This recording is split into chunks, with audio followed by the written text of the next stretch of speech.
Hey, I'm Tony Lee. Welcome to Hot Flasher, your daily menopause podcast. Every weekday, my co-host Nikki breaks down the latest research, shares real stories, and talks about the stuff nobody warned us about. If you've got a story of your own, whether you're in perimenopause, right in the thick of it, or on the other side, head to hotflasher.com/share, and you might be featured in an upcoming episode. Here's Nikki. Thanks, Tony. We've got some really surprising research today. I'm talking about 3 symptoms that probably aren't on your menopause bingo card, but maybe they should be. Hearing loss, vertigo, and urinary incontinence. I know what you're thinking. These sound like completely separate health issues. But new research is showing they're all connected to our changing hormones in ways that might surprise you. Let me start with one that caught me completely off guard. Hearing loss during menopause. I had no idea this was even a thing until I came across this brand new study from April.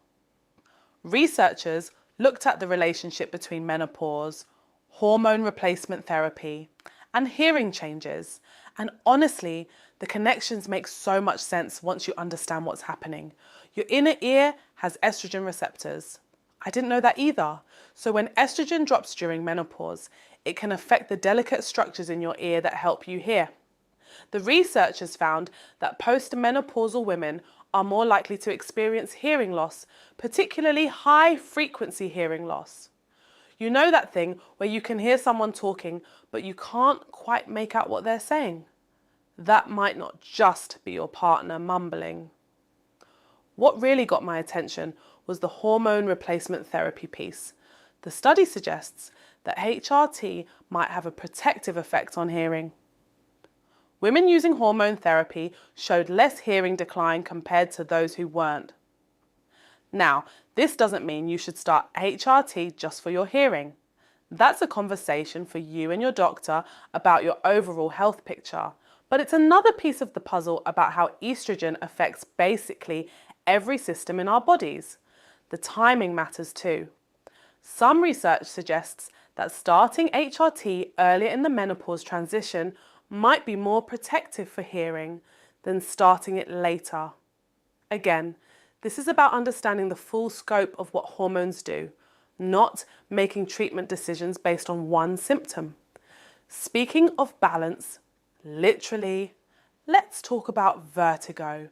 There's fascinating new research from Korea that looked at something called benign paroxysmal positional vertigo.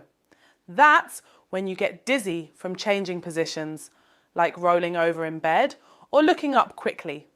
Sounds innocent enough, but it can be completely debilitating. This study looked at over 23,000 people and found that vitamin D deficiency and osteoporosis, both common in postmenopausal women, significantly increase your risk of recurring vertigo episodes. The connection is through calcium metabolism. Your inner ear has these tiny calcium crystals that help with balance. When your calcium regulation gets disrupted, which happens when vitamin D is low and bones are losing density, these crystals can get displaced and cause vertigo. What I find interesting is that this gives us a concrete action step. Getting your vitamin D levels checked and addressed isn't just about bone health anymore. It might help with those dizzy spells you've been attributing to getting older or moving too fast. The researchers found that people with adequate vitamin D levels had significantly fewer recurring vertigo episodes. This connects to something I've noticed in a lot of menopause research. Symptoms we think are separate are often related through the same underlying hormonal and nutritional changes. Your dizziness and your bone density and your vitamin D levels are all talking to each other.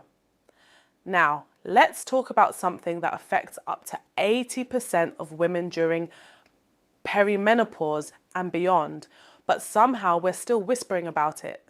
Urinary incontinence. Leaking when you sneeze, having to map out every bathroom on your route, waking up multiple times a night. This isn't just part of getting older. It's a legitimate symptom with real treatment options. There's new research looking at combining traditional Chinese medicine approaches with Western treatments for perimenopausal urinary incontinence. What caught my attention wasn't necessarily the specific treatments, but how they're measuring success. They're looking at actual urinary function parameters, things like bladder capacity, muscle strength, and nerve function, not just asking women if they feel better. The integrated approach they studied included acupuncture, herbal medicine, and pelvic floor exercises alongside conventional treatments.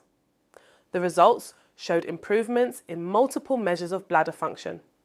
Now, I'm not saying everyone needs to rush out and try acupuncture, but I am saying it's worth knowing that there are multiple approaches to this problem.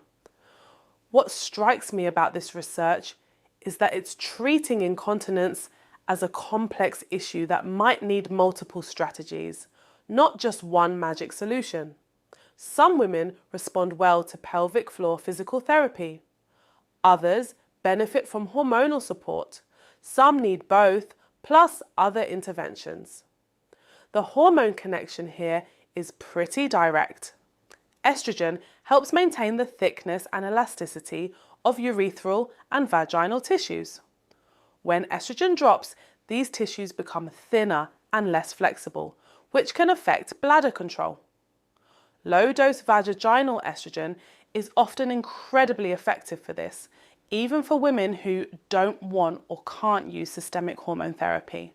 But there's also the pelvic floor piece, the nervous system piece, the inflammation piece. It's rarely just one thing, which is why a comprehensive approach often works better than trying to find the single right answer. What I want you to take away from today is this. If you're experiencing hearing changes, balance issues, or bladder problems during perimenopause or after menopause, these aren't necessarily separate age-related issues. They might all be connected to the same hormonal transition you're going through.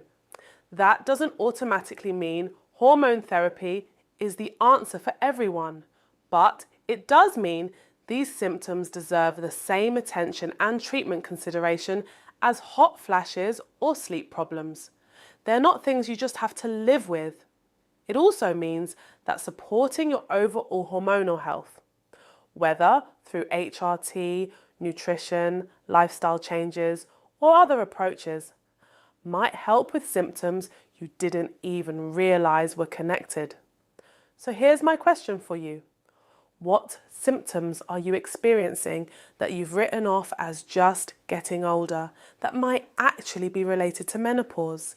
Because the more we understand these connections, the better we can address them. Thanks for listening to Hot Flasher. We're back tomorrow with more, so don't forget to subscribe. See you tomorrow.